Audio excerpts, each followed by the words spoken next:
Spider-Man Brand New Day is now in theaters, and if you were worried that Marvel couldn't pull off a ground-level, mature Spider-Man story after the multiversal epic of No Way Home, I'm happy to tell you they actually did it.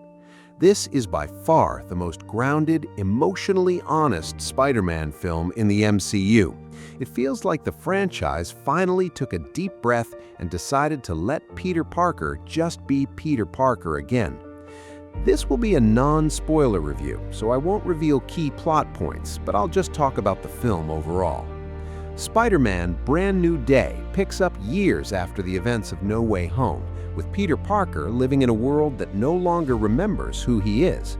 Directed by Destin Daniel Cretton, the same filmmaker who gave us Shang-Chi, the movie follows Tom Holland's Spider-Man as he tries to operate as a full-time hero while watching the people he used to love move on without him. Zendaya returns as MJ, Jacob Batalon is back as Ned, and the supporting cast gets a serious boost with Sadie Sink, Jon Bernthal's Punisher, and Mark Ruffalo's Bruce Banner. This film was a street-level, character-driven story that feels intentionally smaller and more personal than anything this version of Spider-Man has done before. What makes Brand New Day work so well right out of the gate is its scale. They stripped away the Stark tech, the cosmic threats, and the multiversal safety nets. Instead, we get a story hyper-focused on loneliness, growing up, and starting over from absolute zero. For fans who have been waiting for Holland's Peter to grow up and face the real cost of that No Way Home sacrifice, this is the movie that finally delivers on that promise. What worked for me immediately was how locked in Tom Holland felt as this older, lonelier version of Peter. Tom Holland delivers his absolute best performance as Peter Parker yet. This is a much more mature, battle-tested Peter.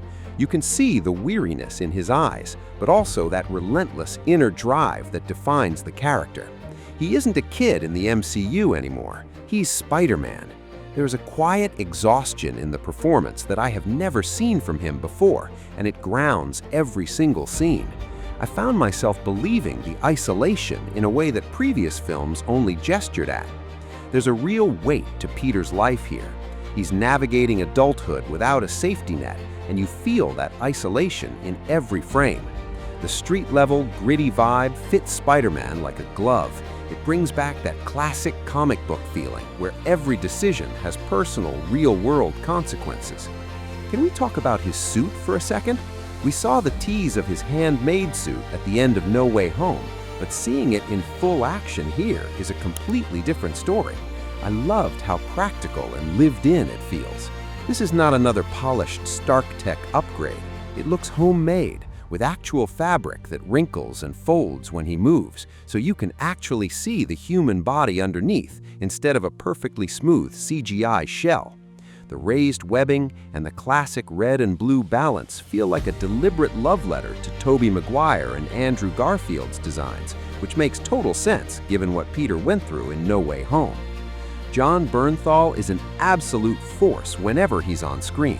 The relationship between Spider-Man and Jon Bernthal's Punisher is another highlight that genuinely surprised me. Their dynamic has this messy, almost sibling-like friction that had me leaning forward every time they shared the screen. Bernthal brings that raw intensity he always does, but the movie lets him play against Holland's natural earnestness in a way that creates real chemistry instead of just comic book posturing. Mark Ruffalo as Bruce Banner did a good job as well. He's not in the movie as much, but he serves his purpose in terms of Spider-Man's journey. When he becomes the Hulk and fights Spider-Man, it's really great, which I'll talk about later on. Zendaya really steps it up in this movie. After the devastating ending of No Way Home, I was really curious how they'd handle her character, and Zendaya handles it masterfully.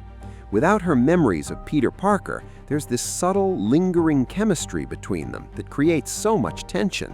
Every time they share the screen, Zendaya sells that feeling of knowing someone is missing from your life, even if you can't put a name to it. It provides some of the best emotional beats in the entire movie. There's this one scene with Zendaya and Peter that absolutely punched me in the gut. I was on the verge of shedding a tear. That's how powerful that scene was. And now I really need to single out Sadie Sink here, because she brings an unbelievable amount of emotional weight and intensity to this movie. She plays a character who could have easily felt like a standard catalyst for action, but Sink gives her so much vulnerability. You feel every bit of turmoil her character is going through. There's a lot I want to say about her character in the movie, but that's going into spoiler territory, so I'll talk about that in a spoiler talk video. Just know that her performance was really great. My only gripe or complaint about this film is Scorpion. I was really excited to see Scorpion in this film, as Scorpion is one of Spider-Man's classic villains. However, unfortunately, he barely gets screen time. I personally did not like that because you teased him from this first movie, Spider-Man Homecoming, in 2017. Then you never show him or mention him for almost a decade, and to finally have him as Scorpion to pay off a decade tease just to be in the movie for a few minutes feels like a slap in the face. In that case, you were better off not teasing him at all to begin with. That's my only complaint about the movie. Now, where the movie really comes alive for me is the action. Cretton and the stunt team clearly studied the Insomniac games and the best of the Raimi films, and it shows. There are sequences that feel kinetic and inventive in a way modern superhero movies often forget how to be. There were two particular fight scenes I enjoyed. First up, the Spider-Man versus the Hulk fight.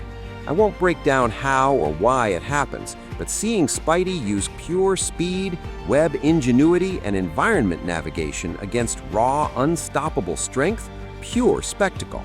It's easily one of the coolest action set pieces in the entire MCU.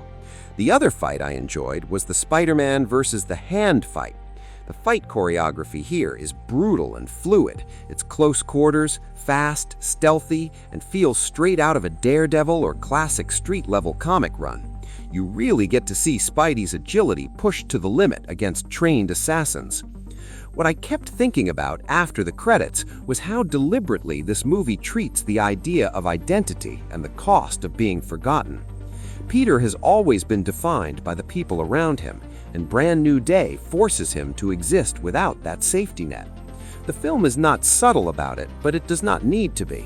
Every choice Peter makes now carries a different weight because there is no Aunt May waiting at home, no MJ who knows the truth, no Ned in the chair.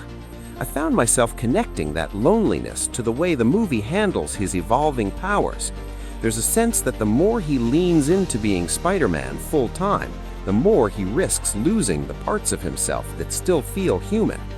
Cretton seems interested in that tension in a way previous directors only brushed against.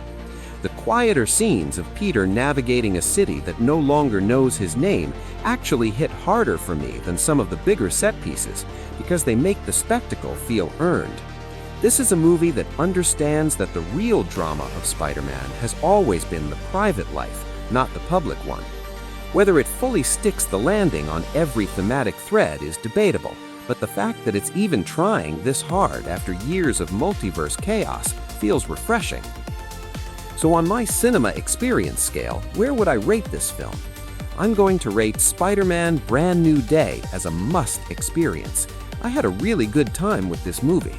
Tom Holland gives his best performance yet, the action is inventive and fun, and the decision to finally let Peter sit in the consequences of No Way Home pays off in ways that surprised me. If you're a Spider-Man fan who has been waiting for Tom Holland's version to finally feel like the classic friendly neighborhood hero instead of an Avengers sidekick, this is absolutely for you. Marvel fans who prefer grounded stories over multiverse spectacle will get a lot out of it. Families with older kids will be fine with the PG-13 tone, though the emotional weight is heavier than previous entries. This is a movie that benefits from the big screen, especially for the action sequences and the way the sound design feels like the city alive. It may not redefine the superhero genre, but it feels like a genuine step forward for this particular Spider-Man, and that is more than enough to make the theatrical experience feel justified. This is the grounded Spider-Man film a lot of us have been asking for, and I walked out glad I saw it on the big screen. So now I want to hear from you. What did you think about Spider-Man Brand New Day? Is this the best live-action Spider-Man film? What parts did you like and what parts did you not like? Drop all of your thoughts in the comments section below, and please do not give any spoilers. Make sure to like the video, subscribe to the channel, and hit the bell to be notified of future videos. If you enjoyed this review, then you should definitely check out my review of Christopher Nolan's The Odyssey, as I had quite a few things to say about that film. Thank you for watching, and I'll see you all next time.